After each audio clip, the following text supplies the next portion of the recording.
Magandang araw sa ating lahat. Ito may ni-repair tayo, isang portable pressure washer. Problema nito, wala daw power. Yan o, 21 volts. So, bali yung ginawa ko dito, chinek ko yung battery. Nung mag-check tayo ng battery, ayan, kung mapapansin natin, medyo kinakalawang na talaga. Yan. So, hindi ko na ito ni-repair kasi nagduda talaga ako na may sira na ito na mga battery. So, ipapakita ko sa inyo kung alin dito sa mga battery na ito yung sira. Okay? So, ito po ay madalian lang, ano? So, iset natin ang digital multimeter sa continuity.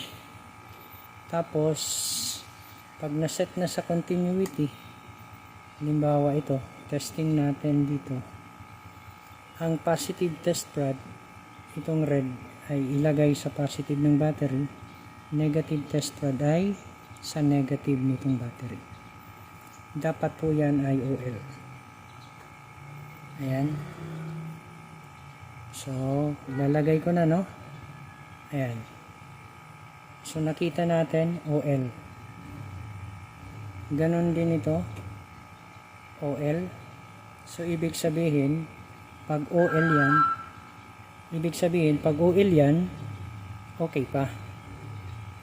Ito, check natin. Positive, red test rod, negative, black test rod. Ayan. OL. Ibig sabihin, okay pa ang battery na ito. Pero, itong mga battery na ito, yan, ilagay natin ito sa positive at ito sa negative. Ayan. Okay. Yun. Nagkaroon ng reading. Ibig sabihin, meron na itong leak. Sira na ito. Check natin din ito. Ito. Positive. Negative. Ayan. Shorted na. So, ibig sabihin, hindi na talaga ito pwede. So, kahit pa i-repair natin itong kanyang charging circuit, hindi talaga gagana kasi may meron ng sira na dalawang battery. So, ang ginawa ko dito, tayo po ay magpapalit ng battery. Okay, so bali hindi na natin ito gagamitin, lalo na itong dalawa. Itatry pa natin itong i-revive. Kung na-revive natin yan. So, ayan. Bali ang ginawa ko, bumili na ako ng bago. Ayan. Available naman po ito sa online. So, ngayon, ikabit natin itong washer. Okay. Turn on natin. Uy. Bakit hindi gumana? Ala. Okay. So, ibig sabihin, may problema itong battery, no? Okay, tanggalin ko muna. Check natin yung voltage. Baka hindi 21 volts yung lumalabas dito. Set natin sa DC 200. DC 200. Check natin. Okay. Dito, ilagay ang test rod dito. 14.2 lang yung voltage. Teka, baliktad. Ayan. 14.3 volts. So, hindi umaabot ng 21 volts. Kaya ito ay hindi gumagana. So, itry natin i-charge. Okay, ito yung charger ng dating battery. Ayan. Medyo kinakalawang na. Plug in natin yung kulay green. Pag magkulay red yan, ibig sabihin magcha-charge. Kung hindi yan magkulay red, ibig sabihin hindi ito nagcha-charge. Charge natin. Ayan. So, hindi nagbago yung kulay. Ibig sabihin, hindi nag-charge itong bagong battery. So, ang gagawin natin dito, buksan natin ito. Kung ano nga ba ang sira. Okay. Sa palagay ko, meron itong problema sa loob. Okay. So, i-ready ko lang itong ating soldering iron. Ayan, plug in natin yung soldering iron. Tapos, buksan natin ito dito. Ayan.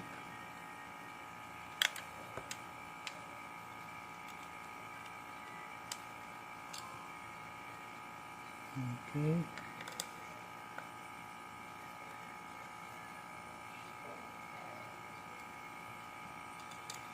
So, hindi na tayo magkakat ng video. Diretso na. Ayan. Tanggalin natin yung mga screw. Kasi titingnan natin sa loob.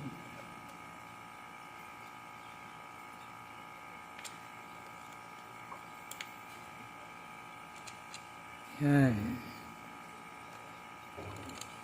Ito din.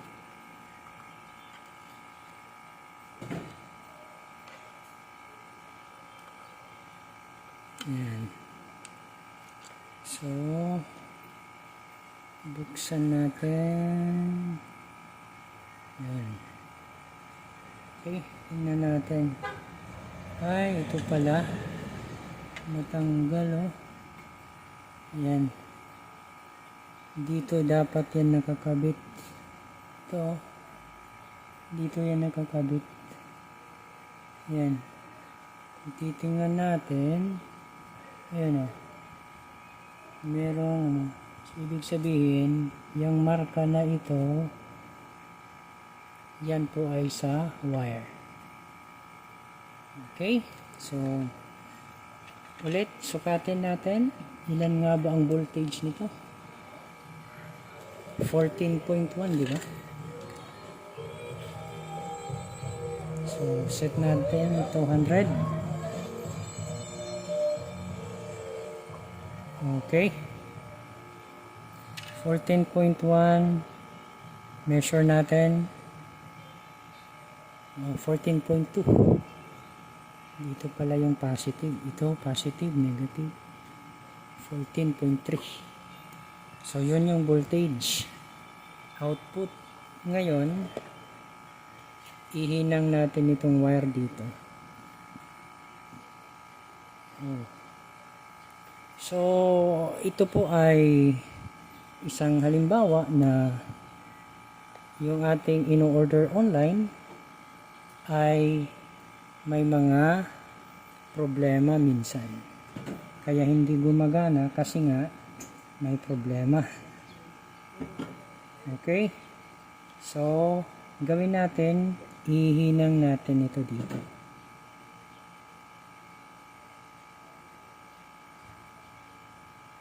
Okay. Hinang natin. Ilagay natin muna yung wire doon. Initin natin yung hinang. Ayun. Ay, hindi nakita. Sorry.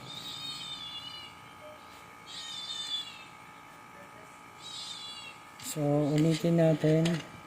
Pakita ko sa inyo yung paghinang. Yan.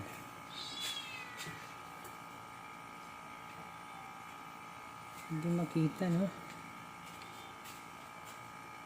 Yan. Ulitin natin. Yun. Dito na lang. So, ilagay natin ang wire. Tapos, initin natin.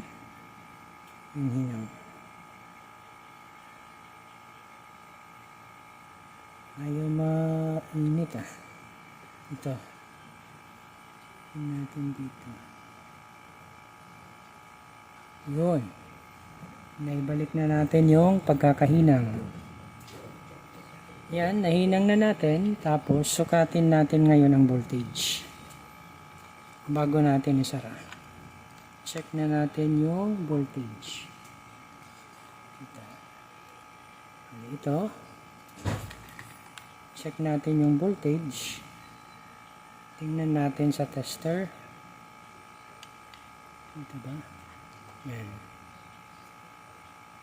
Yan. 19.7. Usin natin para kita. Yun. Kitang-kita. Ulitin natin. Yan. 19.7. So, ibig sabihin, okay na ito. Yun lang ang naging problema. Kahit bago pala, may may natatanggal na mga wires mula sa pagkakahinang. Malamang sa pag-transport ito siguro. So, ibabalik ko lang ito. Tapos, itesting natin ulit. Ayan. Okay.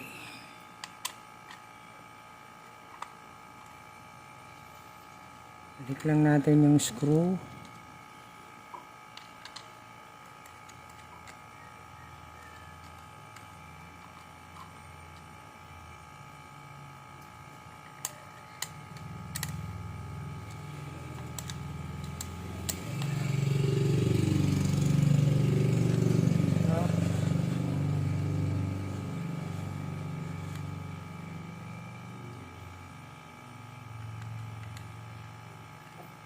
Yan yung screw, ibalik.